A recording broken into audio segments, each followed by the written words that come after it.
So, I'm sure you may have noticed we're currently going through a recession now in 2022, and a lot of people starting to ask questions. How can I manage my money better? How can I increase my savings? How can I lower my expenses? How can I just be more optimal? How can I structure things better in a better and more efficient way? You may be the person that's asking those questions yourself. A lot of people are starting to cancel things like Spotify subscriptions, Netflix maybe, cut down on food costs by buying in bulk and things like that. Cut down on electricity and water bills and fuel as well. Like, there's a lot of common things happening right now, and it's obviously due to the increase in prices. So a lot of people are going through the same thing. So I wanted to put a video together for you just to show you how I manage my money, how I'm like, right, okay, that's the money that you get. Where does it go? How's it allocated and how's it structured? Because that way you can see how personally the way I do it. And I'm not going to sit here and say it's the perfect way. There's always someone who has it better or someone who is more structured in the way they do things. But I'm just going to give you my perspective on what's worked for me well so far. And hopefully you may take one or two things away from this, maybe try it for yourself. But remember, this is not financial advice or anything like that. This is just my opinion, my perspective on how I've found things so far. But without further ado, let's get straight into it. So this is the money management structure which I was talking about previously, and as you can see there's a few different things on here, so I'm going to explain everything. So I've just whipped up this quick example just to talk about a realistic situation which someone might be going through. My similar situation in terms of the accounts and the names of the accounts is set up very similar. There's a couple different accounts as well for like things like tax and stuff like that, but apart from that it's a very similar structure to what I actually have. Now we'll take a realistic example, right? Let's call this person Bill, right? As a typical example, Bill has a main income, 9-to-5 role, part-time work or trading or a business maybe. Secondary income, he has part-time work, trading, a business or a side hustle. Maybe he does Amazon FBA or something on the side.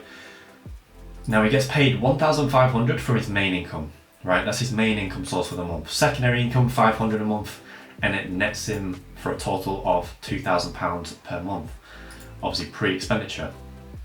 Then he's got expenses on top, so he's got things like rent, car insurance, fuel, phone contract, Spotify, gym membership, food, all these different things. This is what his expenses are for the month. So it just works out at just above 50% of his total income, right? So he's netting just under 50% of his income, so he's netting 986, and prior to the expenses, his total income was £2,000. So that's the income expenditure. Now the structure of that is, let's now say the income comes into one account. So he's got one main account that the income comes into, i.e. this one. Now this could be with obviously anyone, and let's say all the income comes into this account, and he gets paid on the 30th of each month.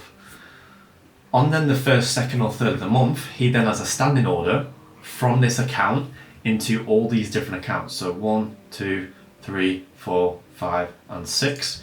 And that's how he separates his money, right? Now, he doesn't do this manually. Like I said, he does it via standing order. If he was doing it manually, it's a little bit more of a headache. You don't need that. You can delegate it a little bit and you can automate it a lot more to make it simplified, right? So that's the reason for the standing order. So 35% of his income goes into necessities, right? £700, that covers him for things like rent, to food, to fuel, all this covered. The benefit to this is that it's not just in one account. You're not just thinking, right, okay, on the 3rd, I've got phone contract coming out, on the 4th, I've got rent, on the 19th, I've got gym membership. Like, you're not thinking that. You've got enough money in the account to cover you for the entire month. Obviously work out what exactly your expenses will likely be. Sometimes there's variables in there such as food, fuel, everything else should be pretty standard. There's a couple things that you may have as well, extras that are variables, but the vast majority of the time, a lot of them will be standard. If you know roughly what you're going to spend per month on necessities, you can work out that and put that in your account prior to the date, so that it just makes things a lot easier. You're not thinking, like I said before, 19th this goes out, 17th this goes out. You've already got enough money in the account to cover everything that month, right? It's a very good benefit. And then by laying out your expenses, maybe you look at things and be like, let's say, depending on what your finances are, Spotify, do I really need Spotify right now? Netflix, do I really need Netflix? Do I have to spend £100 a month on Nando's? Do I have to do this? Do I have to do that? You start to get a bigger picture of maybe you can optimize it. Let me try this. Let me try that. You start to think smarter about it. You start to increase the self-awareness. Second account, financial freedom. Now think of this as a separate tax account. Tony Robbins talks about this quite a lot as well. I've heard him mentioning that in the past. And there's a book called Secrets of the Millionaire Mind. They talk about different accounts like this. So give that a read if you haven't already. But this is like a tax account. This could be ideally with a different bank account. So obviously you can have different accounts per banking app. Let's say this is a completely different banking account altogether. And this is where you deposit 20% of your income per month, and you don't really see that. That's for investing, that's for saving. Think of that as like a tax, but you're not spending that. You're saving it or you're investing it. And I think that's obviously the best way, or one of the best ways to obviously deposit into different asset classes or save the money or do whatever you want with that.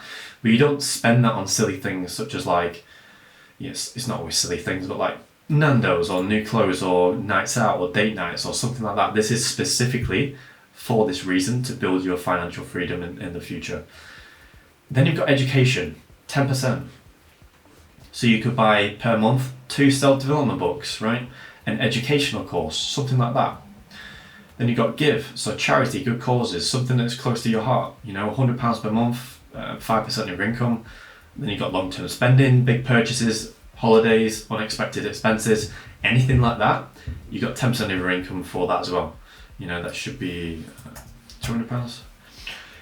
Right, and then you've got play account, 10%, another 10%. So this is where you essentially just blow that account. So I'm not sure if you've heard of this in the past, but it's a good concept because a lot of people just spend a lot of what they earn anyway. But if you have an account that's a small allocation to your income, so let's say 5-10%, do you just go out and you just enjoy yourself? You just go out, you spend it on date nights, you spend it on meals out, new clothes, right? You want to go and have fun somewhere, you spend it. You don't feel guilty for spending that money. It's not a big portion of your income, 5-10%, let's say, it could be even smaller. And then you just literally spend that. You enjoy yourself.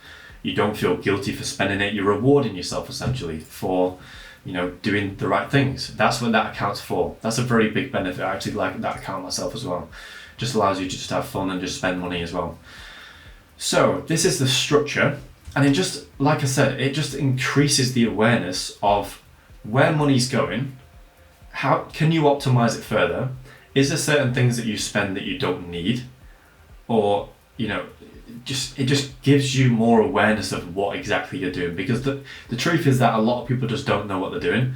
They could have a quick look at the end of the month on their bank statement or the banking app and see what they've spent, but they don't really change things, or it takes something like a recession to hit before they start changing things and start to think about things more, which is natural. But maybe start to think about actually structuring things better for yourself so that you can keep track of things like this. And I think that will really help a lot of you. So hopefully that's been helpful. Messing with my head again. You had your heart set on me, but these feels, they come and go, and they come so easily.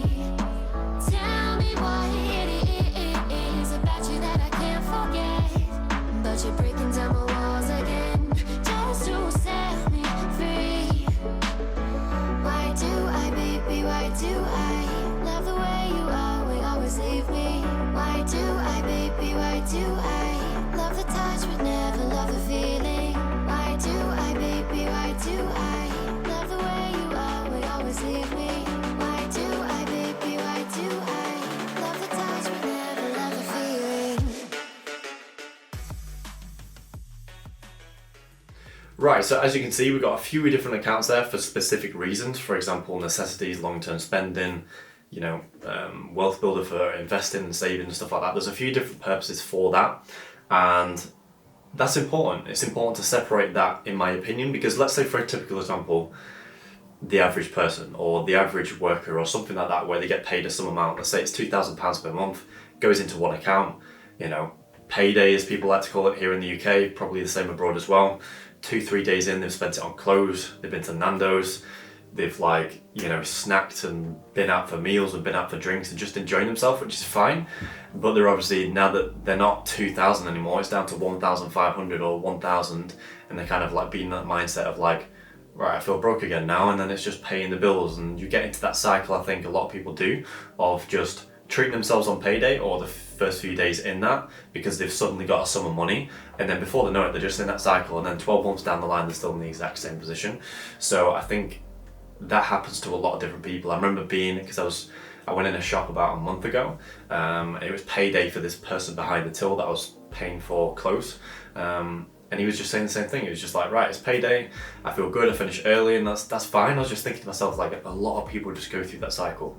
Which, if you enjoy that, they're completely fine. Do whatever what works for you. But I'm just trying to optimize people and trying to make them think about, right, maybe there's a better way to do things that can actually help me further. So yeah, have a think about this. Like I said at the start of the video, I'm not a financial advisor. This is just literally my opinion, my perspective, and what I've done personally. But give it a go. You know, you have to be open-minded about different stuff, and if there is a better way out there to do things, then you've got to be open to it. You know, if someone comes along and shows me a better way to do things, I'll be like, right, okay, that's a good way of doing things. Let me see if I can actually optimize it further. That's the person who I am. But a lot of people aren't like that. A lot of people are closed-minded and set in their ways. So yeah, have a think about it. But hopefully you've all enjoyed this video. Have a great weekend, and have a great week in the markets next week, and I'll speak to you all soon.